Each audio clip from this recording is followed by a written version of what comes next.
According to a new book, Donald Trump told the military to crack their skulls and beat the F out of BLM protesters. I don't believe it. These books are usually bullcrap and they kind of just make things up about Trump. But, well, he's not president anyway. Certainly, they're still trying to milk the orange man bad narrative. But I don't think these people understand why other people voted for Donald Trump. They seem to think that by making Trump look like like a badass is going to hurt his chances in 2024. And maybe that's the plan. Sorry. I think this is actually a good story for Donald Trump. We had billions of dollars, billions in damage from these riots. People were killed. So Donald Trump, if he did say crack their skulls, shoot them. Is that wrong? It all depends on the context. We don't want violence. We don't want riots. We don't like people losing their lives. But what was Donald Trump talking about? Was he talking about some peaceful protester waving a little flag saying, please, please, no more brutality? Or was he talking about the guy who shot David Dorn? See, context matters. Well, I'll tell you what's really fascinating these days. They're trying to run these stories, in my opinion. They're trying to get a leg up on stopping people like Trump from running again. And they're going to maintain this narrative. They're going to keep smearing Trump because Trump probably is going to run again. Check this out. From Civics, net support for Black Lives Matter is at 4%. Amazing. 4% net support. Before the George Floyd riots, they were enjoying 11% net support. I mean, just before George Floyd, it was at 17. This is amazing, amazing, amazing, amazing. Black Lives Matter had 17% net support just before George Floyd died. When he did, 25%. 4% now. This is one of the craziest things I've seen. So if we do the actual trend line based support, you can see that 46% of the country supports Black Lives Matter. 42% oppose it. 11% say they're either not sure or oppose it. Take a look at this. Around the same time that opposition spiked, those who were unsure decreased, meaning and support decreased. The riots had a very negative impact on Black Lives Matter. So when Donald Trump comes out and says, crack their skulls and shoot and beat the F out of them, if he's referring to those who literally got people killed, that's a light response. Now, Joint Chiefs Chair Mark Milley refused to do it. Why? Because Mark Milley is woke and supports the extremists. Sorry. The chairman of the Joint Chiefs of Staff right now. Wow, Trump should have fired this guy in 2 seconds. But Trump didn't understand what he was up against. He didn't understand the power of the cult and their incursion into our government. Tucker Carlson does. Tucker Carlson calls General Mark Milley a pig for critical race theory comments. Amazing. Well, let's see if they'll give some more context on why Donald Trump said these things. According to the Daily Mail, they say the top U.S. general rejected then President Donald Trump's push for the military to crack skulls at civil rights protests across the nation in 2020. Come on, Daily Mail. Joint Chiefs Chairman Mark Milley seemed to be at odds and at times the lone dissenting voice against the former president wanting to respond with force to protests over the murder of George Floyd, a black man who died while in police custody in Minneapolis. Somehow I just don't believe Donald Trump was looking at a photo of a bunch of sad people crying, holding signs, and him going, just beat him. That's the narrative they want, though. It's probably the narrative about firebombing Portland and, people killing David Dorn because they want Trump to seem like a psychopath. Sorry. It comes as Milley yesterday said recruits should be open-minded and widely read amid growing claims the U.S. military is becoming more woke. It is. Passionate exchanges between Milley and Trump were included in Wall Street Journal reporter Michael Bender's new book, Frankly, We Did Win This Election, the inside story of how Trump lost, of which CNN obtained excerpts. The military officer spoke out against growing criticism over teaching critical race theory in the military as he was grilled by Republican congressmen. While watching protests unfold in places like Seattle and Portland, Trump highlighted cops' physical exchanges with protesters and told his administration that what he wanted to see, CNN reported. That's how you're supposed to handle these people, Trump told his top law enforcement and military officials. Bender wrote, according to CNN, crack their skulls. I don't necessarily disbelieve that Trump would tell people to crack some skulls. I just disbelieve this narrative they try to do about civil rights protests and peaceful protests. Like, they burned down a police station and Trump didn't send in military, didn't. Even Tom Cotton said to do it. Trump also told his team that he wanted the military to go ahead and beat the F out of civil rights protesters, Bender wrote. You see, that's the lie. You get a bunch of people wearing all black, burning down buildings, and Trump says, stop them. And they go, oh, Trump's trying to beat peaceful protesters. CNN reported other examples of Trump telling the military to shoot protesters. At one point, a Trump senior advisor, Stephen Miller, compared the protests to third world countries, which angered Milley. Milley, who commanded troops in Iraq and Afghanistan, said, shut the F up, Stephen. CNN reported from one of the excerpts. Yeah, well, Milley, you're a cultist. You're like, I get that you support these insane lunatics who are literally burning down buildings. I think you need to step back and understand you're indoctrinated. You're a religious ideologue. You don't represent American values, and you're racist. Bender's new book showed Milley was concerned that Trump was going to invoke the Insurrection Act, and Tom Cotton wanted him to, which allows the president to deploy the military in cases of rebellion or terror attacks. Milley reportedly saw the protests as unrest, as a political issue, not a military one, and was strongly against implementing the Insurrection Act. And Trump was a big old box of stupid for not firing him and firing Fauci and other people. In one excerpt, Milley reportedly pointed to a picture of former President Abraham Lincoln's portrait hanging just to the right of Trump. That guy had an insurrection, Milley said. What we have, Mr. President, is a protest. Yes, all across the country, people burning down buildings just to protest. This guy watched too much CNN. That's really it. When our generals don't have access to real intelligence and they're as dumb as the people on CNN, we're in trouble.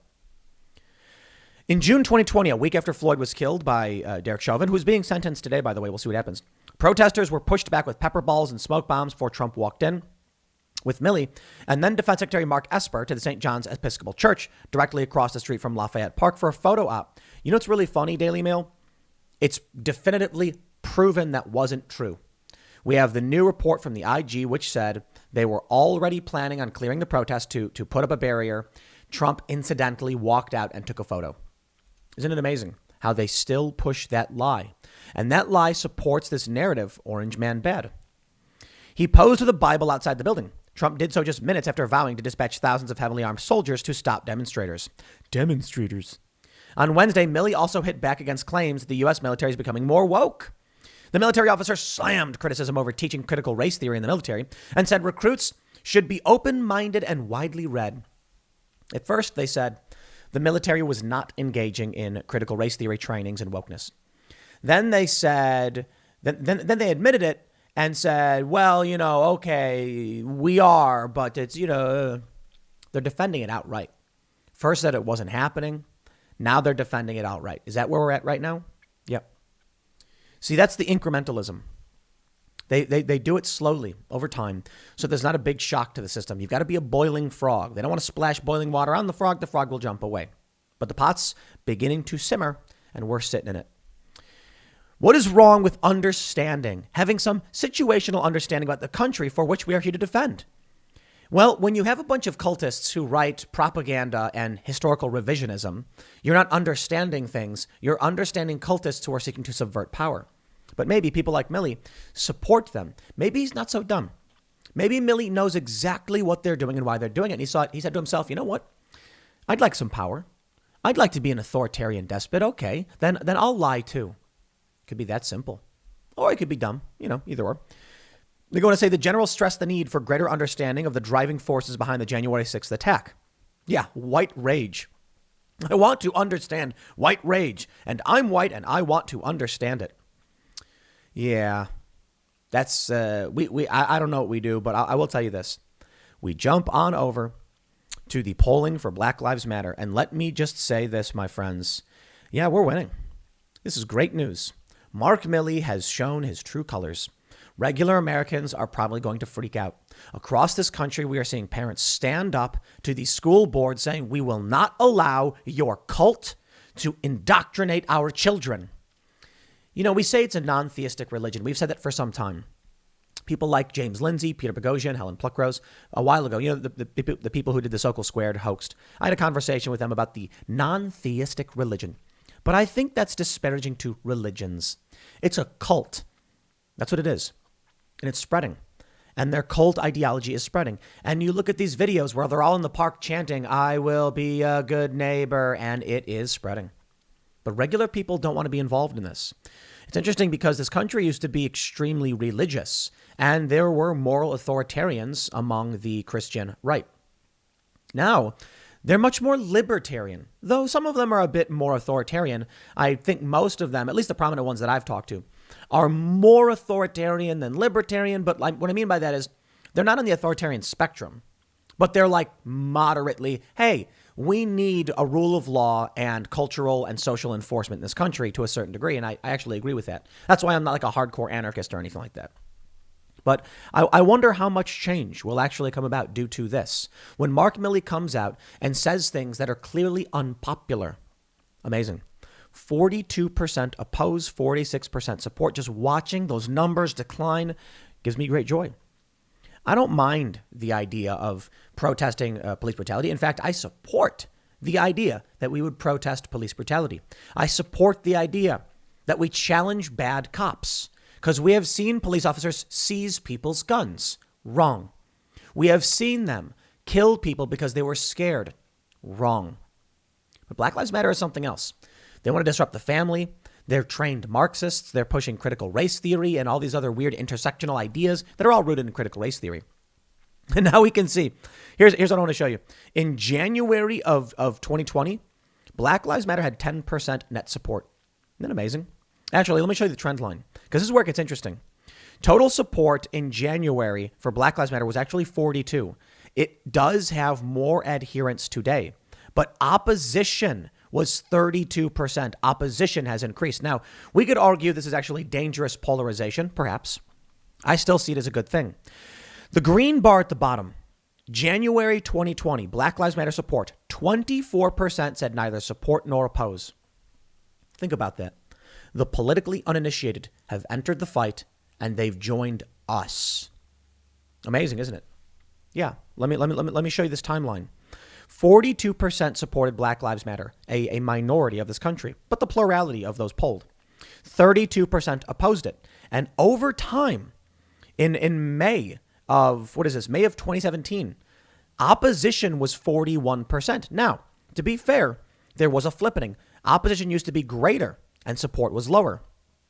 Over time, more and more people stopped opposing Black Lives Matter and became unsure. This was good news for the proponents of critical race theory and cultural Marxism and this identitarianism. The opposition was saying, you know what, I'm not so sure about Black Lives Matter. I used to not like them, but now I'm not so sure.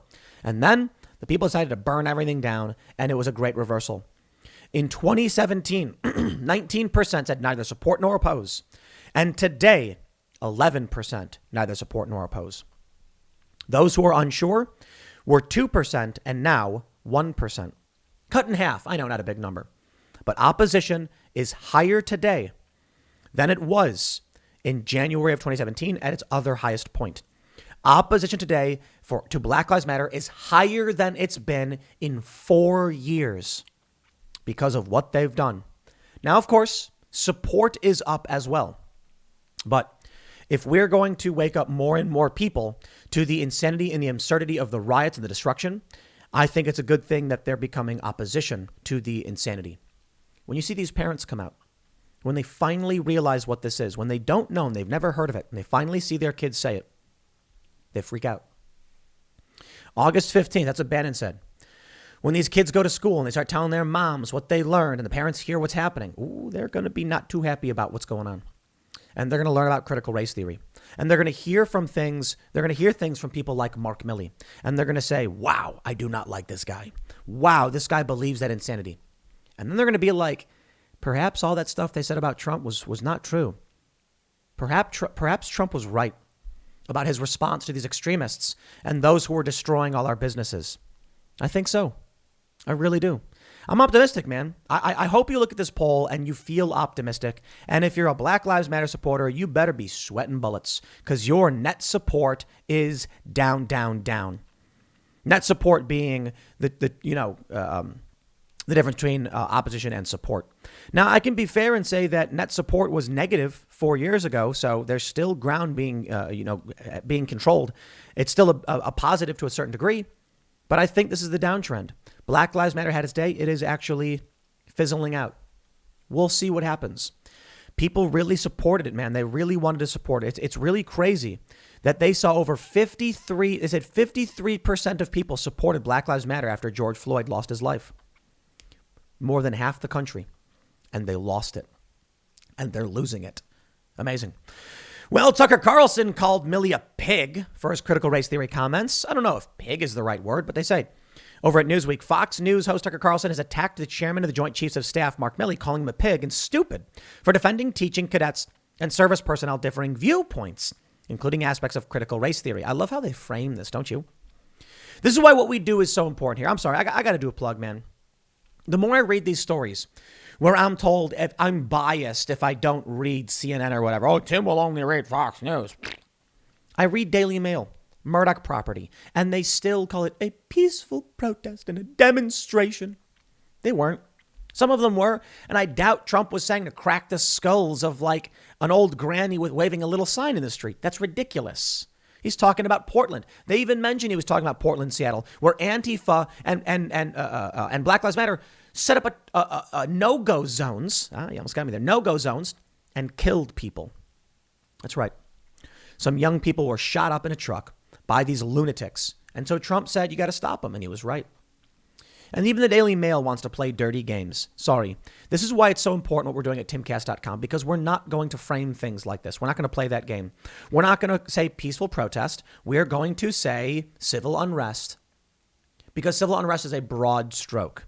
And where it's a riot, we'll call it a riot. And where it's vandalism, we'll call it vandalism. We're not going to play these dirty games. That's what they do, though.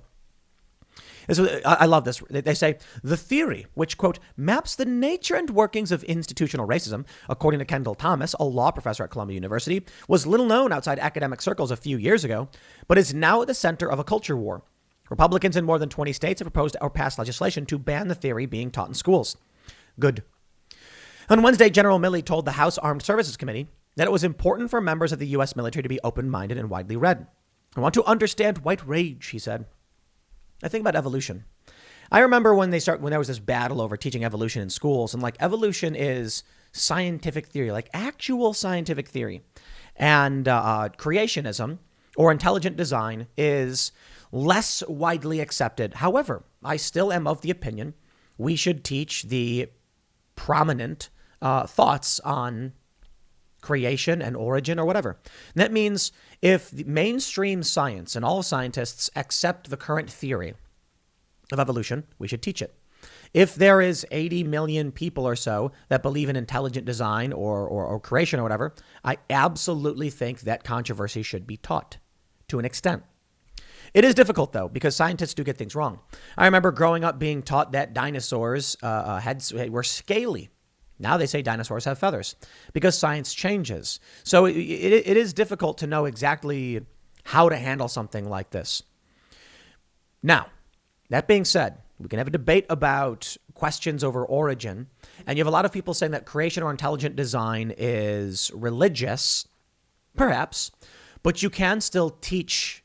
I don't know, maybe it's controversial to the secularists and the atheists. You can still say there are a lot of people right now who are arguing this. When it comes to critical race theory, there's literally no reason to be applying this theory into teachings. Making math questions about, people getting arrested makes no sense. It literally is not historical fact. It is ideology. And it would be like if I'll tell you the difference. It's one thing to be like, we believe that there was primordial goo and self-replicating proteins emerged through a natural process, blah, blah, blah. And then someone saying, though there are many people in this country who have a strong religious beliefs and many who believe that we were created here by some divine creator, or simulation theory, that an advanced species has programmed or created this construct and we actually exist within some kind of simulation. Hey, how's that for intelligent design? That's interesting. Now imagine if this is what happened. Your kid goes to school and they say, we don't teach religion here. We don't teach religious theory or theology, nothing with Christianity. Now open your math books to page 17 and little Johnny, can you read the first problem? Okay. Isaiah was talking to God, and God said that those who are faithful to him will receive 4 apples. And Jeremiah asked God, and God said, if you are faithful to me, I will provide to your family and children the great bounty of heaven. You see my point?